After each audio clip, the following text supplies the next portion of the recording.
Hello guys, nadaanan na naman namin ito. Ang ganda ng halaman na ito guys, ano siya, yung para siyang plastic. Yan, ganda. Para siyang plastic guys.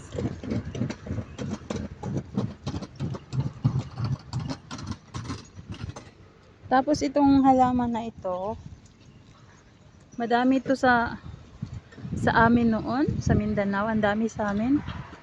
Pag tumutubo to sa paligid namin, talagang binubunot namin kasi dumadami siya. Pero dito ano, tinatanim nila. Ginagawa nilang ano, garden ito. Ang dami dito sa ibang lugar din.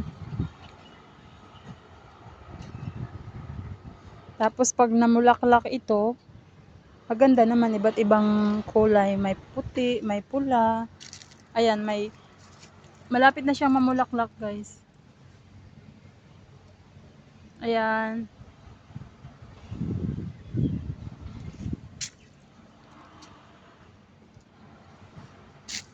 Medyo nasira lang yung mga dahon niya.